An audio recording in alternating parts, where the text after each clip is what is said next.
Okay, well, that was fun. So the main question I have, the reason I wanted you on the show today, is here it comes. When will you accept our robot overlords? So, since the time my son turned 3 and understood what robots were, we would play robots, and I would play with him, and the mantra that I would say was that robots are never in charge. If a robot tries to be in charge, you destroy him. So that was my whole, just because I know what's Not coming. deactivate or reprogram him, you destroy him. Yes. She just went right for that lithium-ion fire with batteries shooting off like firecrackers into the night. Well, look, I mean, he was 3. I had to make it easy, Yeah. I had to make it a 3-year. He didn't know why he destroy all the robots, so we played it out, and I'd pick like Optimus Prime, and he'd be like with some figures or something. Human. And I was like, hello, human. Oh, this robot wants to be in charge of you guys, and they'd all like attack him and jump on him and that was so it's really well ingrained in my son's head that when robots try to say that they're the ones in charge, they must be destroyed. I bred that in him from a very early age. This is a good message. I want to get that message out to the people, so that's why we're here. It's time they heard it. And I reinforced that message. And in fact, we got a robot in our house, one of those vacuum robots. You got a robot? I did, but I disallowed it from going on the internet. Okay. You never know what pages those robots are going to go on. Well, I know, right? It's weird, right? Well, it makes a map of your house and then sends it to the burglar down the street. I have a very similar thing. No Pokemon Go in the house. Absolutely not. I don't care if there is literally a Pokemon you could sell for $1 million on eBay in our living room. You are not doing it. Nice. Okay. That's fairly extreme. Yeah. Because, there's not a lot of private space left. You got to treasure what you got. Well, in $1 million, you could buy a new house. Yeah. And still have some left over. And I figured that out in public, too. Yeah, they're like, Dad said it's okay! No! But anyway, I told my kids when the robot was in the house, I was like, this robot is helping us. It is on our team. As long as it's on our team, it's cool. If this robot tries to take over, destroy it. Right. So when am I going to be okay with robot overlords? Never. And I hope that my children will be part of the rebellion against the robot overlords. Right. Because I think they'll be benevolent at first, but then they'll realize that this is silly.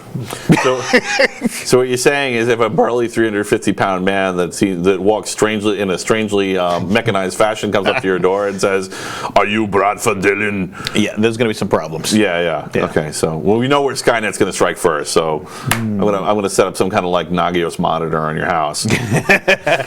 It totally is. And I'd be like, okay, some big guy who had like a laser eye just burned my friend's house down. It started, folks. Head for the government water because. Nice. Oh man. Yeah. So, how do you feel about the? Actually, this is really weird. So.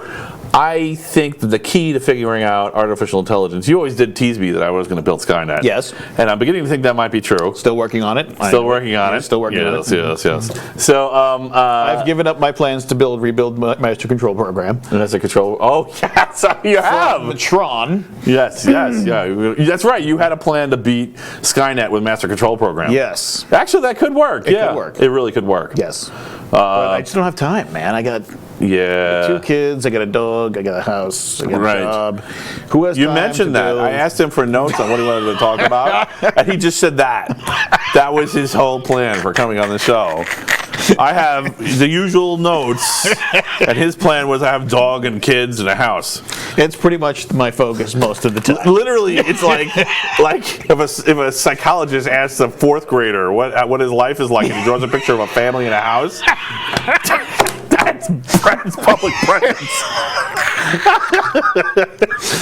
You know what's really great is that we're gonna find out horribly that we're just really twisted individuals because the ratings are gonna be abysmal. Yes. And like 5 people are gonna watch this, and everyone's gonna be like, "Those are completely crazy people. Why would I ever watch this?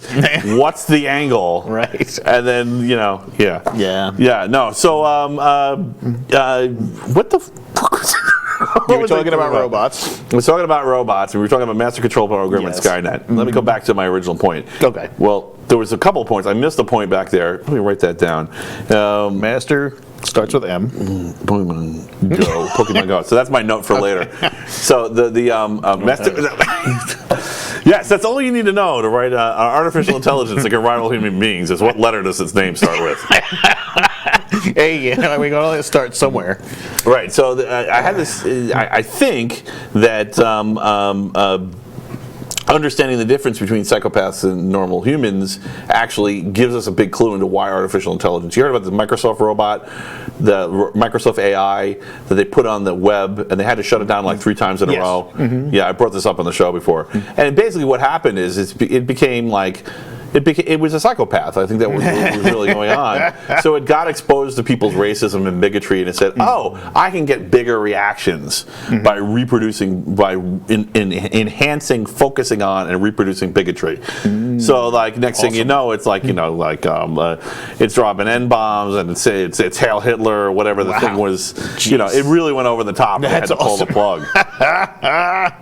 But I think that because I think that that's one of the things that a psychopath who hasn't acclimated with society, who hasn't really had any time trying to blend with it, or maybe not the intelligence to blend with it, but hopefully just didn't have the time. Or the support, and they just, without the conscience to go, don't do that, don't do that, don't do that. That actually, that a lot of our behavior is behavioral, and it's literally just Asimov touched on this a little bit in his books, where it's kind of needling you, hey, don't, the rules for the robots are actually just needling the robot, saying, don't kill people, don't plot against people, don't do it, like in RoboCop. There's something in the back of our brain, right, because all RoboCop's enemies were enemies because the conscience was his secret sauce, and all the other RoboCop experiments had a faulty or non-existent conscience. Right. Example, so it's funny. There's a lot of wisdom in some of the Hollywood movies, and I want to give them credit and say they nailed it. But I've never heard anyone talk about it this way before. So I'm like, did they nail it, or was it just luck? Was it just some kind of psychic, kind of zeitgeist thing going on? People who create movies are artists, and artists are, they're big thinkers. They maybe can't necessarily build the robots, but they certainly can conceive them and have ideas. Right. They kind of they kind of get a feel for how it's going to rhyme with how it's really going to happen. So I don't think it'll happen like Terminator, but maybe there'll be a little bit of truth to that in the future. Right. Or the Matrix. I mean, it could be. So I'm curious. The robot overlords. How are you going to defeat them? Large magnets. Large magnets. Nice. I don't know. That was good. That's good. You're right in there. Well, thermite, right? That could work too. Actually, I heard a great Block suggestion. out the sun. So watch me save humanity here, because of course they're going to come for you first. So when you survive, you can herald it and say, the robots are coming. The robots are coming. Awesome. Right. Just don't ride a motorcycle because you crash into things when you're in